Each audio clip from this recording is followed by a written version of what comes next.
نحمده ونصلي على رسوله الكريم اما بعد فاعوذ بالله من الشيطان الرجيم بسم الله الرحمن الرحيم ولقد ذرأنا لجهنم كثيرا من الجن والإنس لهم قلوب لا يفقهون بها ولهم أعين لا يبصرون بها ولهم آذان لا يسمعون بها اولئک کالانعام بل هم اضل اولئک هم الغافلون آمنت باللہ صدق اللہ مولانا العظیم وصدق رسولہ النبی الکریم ونحن علی ذلک من الشاہدین والشاکرین والحمد للہ رب العالمین۔ میرے محترم بزرگوں، بھائیوں اور دوستوں،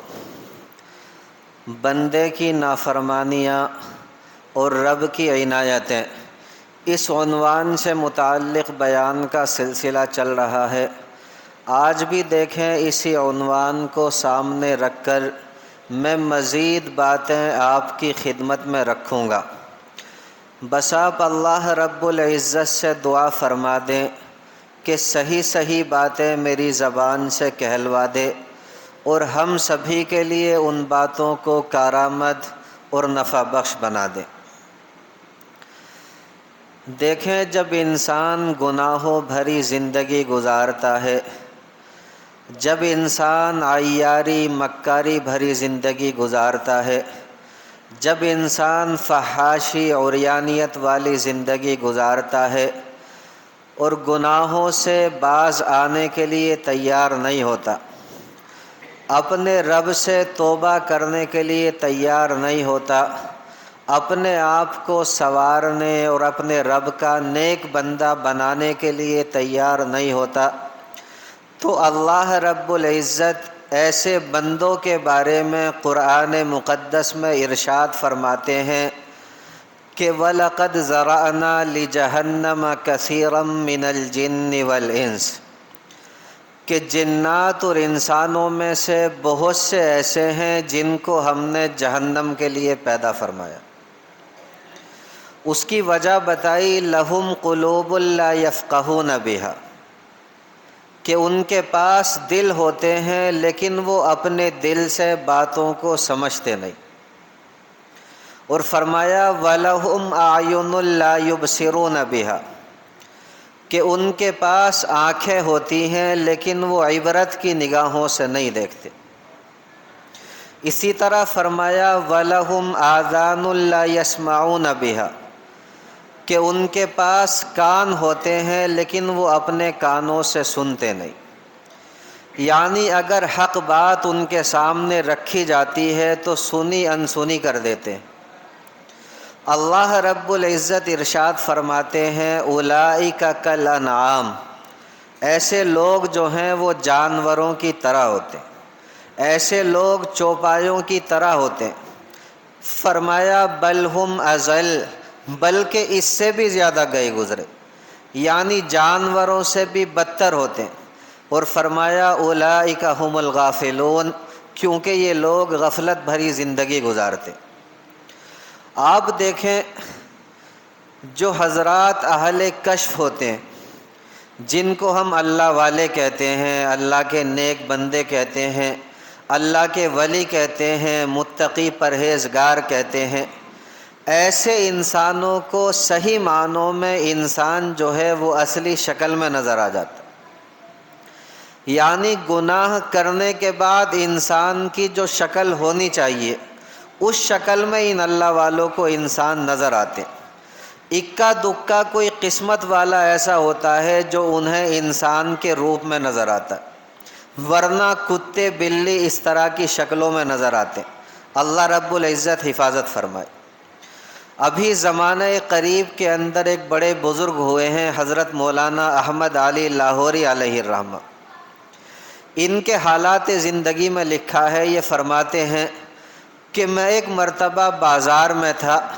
میری نظر ایک مجذوب پر پڑی، میں نے قریب جا کر کے انہیں سلام کیا، انہوں نے میرے سلام کا جواب دیا۔ اس کے بعد بڑی حیرت سے مجھ سے پوچھنے لگے کہ احمد علی، یہ بتائیے کہ انسان کہاں بستے؟ کہتے ہیں کہ میں نے حیران ہو کر مجمع کی طرف اشارہ کیا، بازار کی طرف اشارہ کیا کہ حضرت یہ سارے کے سارے انسان ہی تو ہیں۔ کہتے ہیں کہ انہوں نے ادھر ادھر دیکھا اور بڑے ہی حسرت بھرے انداز میں کہا کہ احمد علی یہ انسان ہے، یعنی ایسے ہوتے ہیں انسان۔ کہتے ہیں کہ ان کی توجہ کے اندر یہ تاثیر تھی، ان کی توجہ کا یہ اثر تھا کہ اب جب میں نے مجمع کی طرف دیکھا،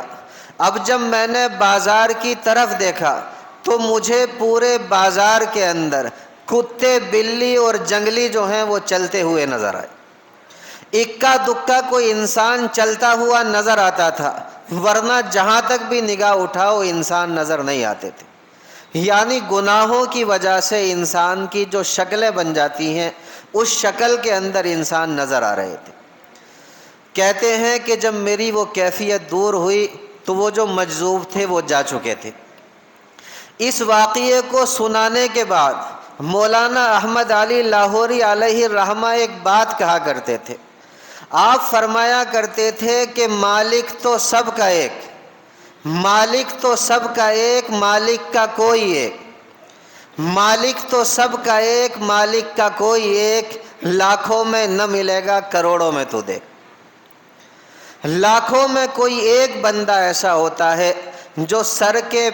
سر کے بالوں سے لے کر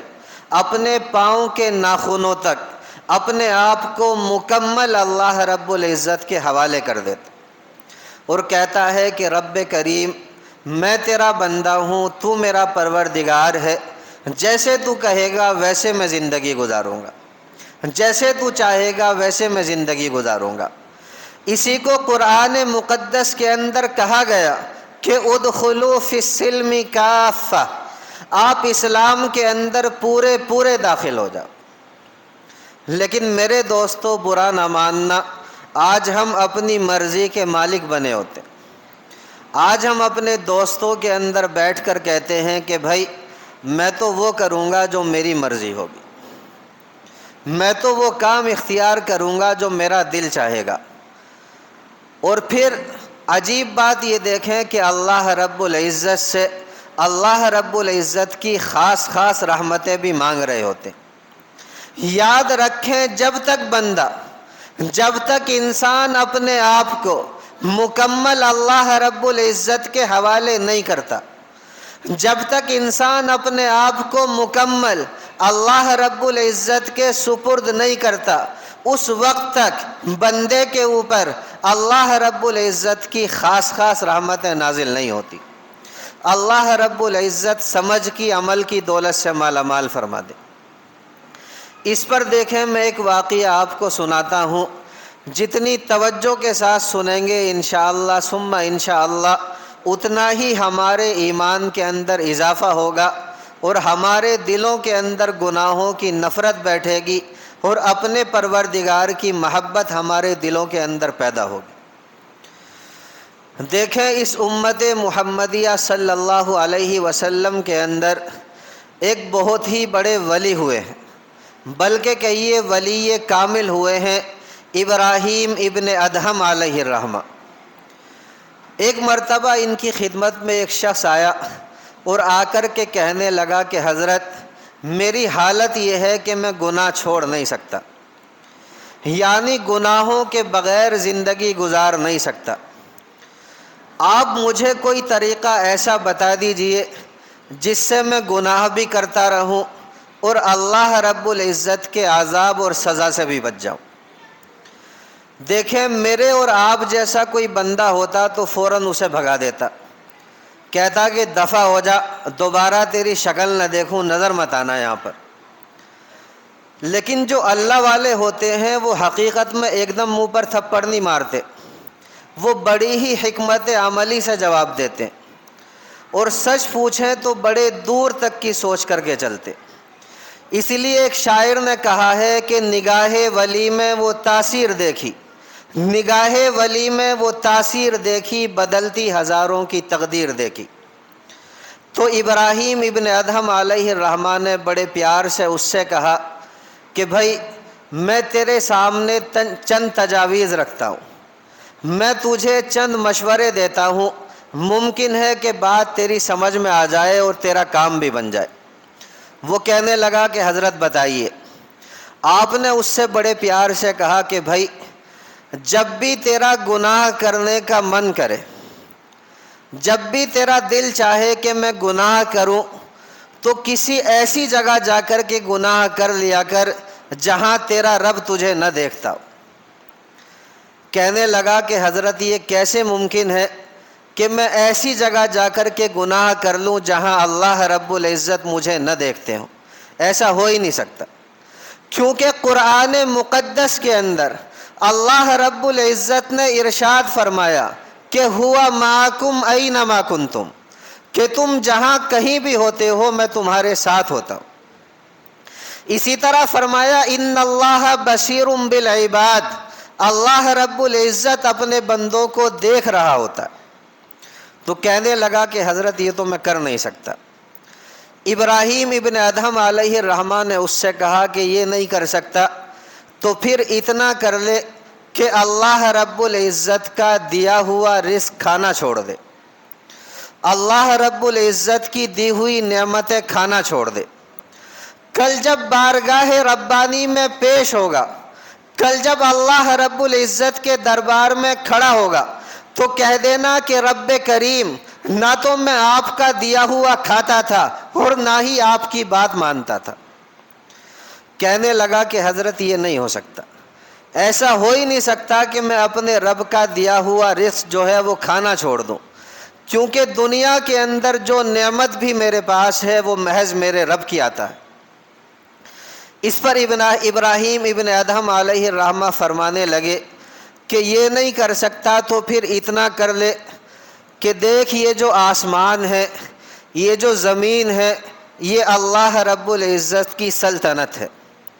اللہ رب العزت کی حکومت ہے۔ اگر تیرا گناہ کرنے کا من کرے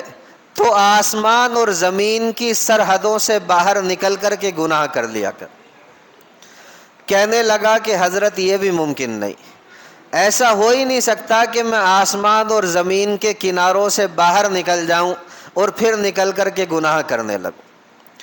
کیونکہ دیکھیں قرآن مقدس کے اندر اللہ رب العزت نے ارشاد فرمایا کہ یا معشر الجن والانس، اے جنات اور انسانوں کی جماعت، ان استطعتم ان تنفذوا من اقطار السماوات والارض،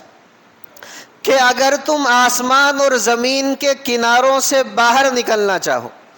اگر تم آسمان اور زمین کی سرحدوں سے باہر نکلنا چاہو، فانفذوا، تو نکل جاؤ، لا تنفذون الا بسلطان، اور تم کسی بھی صورت میں نہیں نکل سکتے، اور نکلو گے بھی تو پھر کس دلیل سے نکلو گے؟ مطلب یہ ہے کہ گڑھے کی مچھلیاں ہیں، گڑھے سے باہر نہیں جا سکتی، تو انسان جو ہے وہ زمین اور آسمان کی سلطنت سے باہر نہیں جا سکتا۔ تو کہنے لگا کہ حضرت میں یہ نہیں کر سکتا۔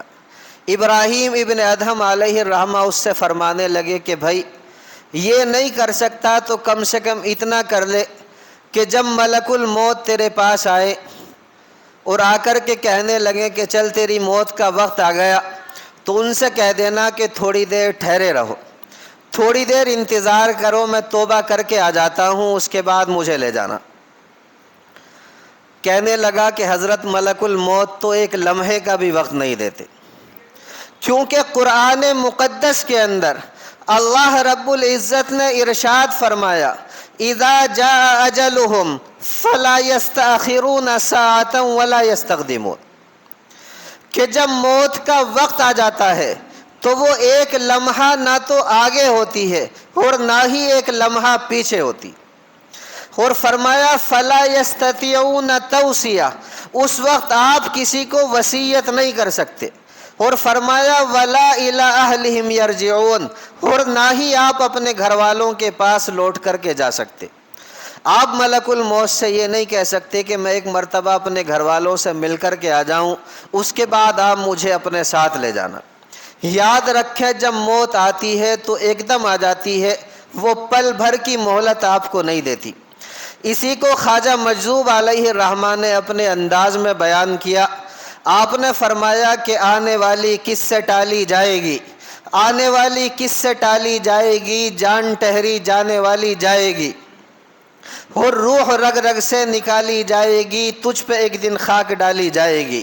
اور کر لے جو کرنا ہے آخر موت ہے، ایک دن مرنا ہے آخر موت ہے۔ اس کی آواز دیکھنا تھوڑی سی بڑھ جائے تو۔ اس کے بعد دیکھیں ابراہیم ابن ادہم علیہ الرحمہ اس سے فرمانے لگے کہ بھائی یہ بھی نہیں کر سکتا تو کم سے کم اتنا کر لے کہ جب تو دنیا چھوڑ کر کے جائے گا اور اپنی قبر کے اندر ہوگا، اس وقت تیرے پاس منکر نکیر آئیں گے سوال و جواب کے لیے، ان سے کہہ دینا کہ بھائی میری قبر سے باہر نکل جاؤ، میں تمہارے سوال کا جواب نہیں دوں گا۔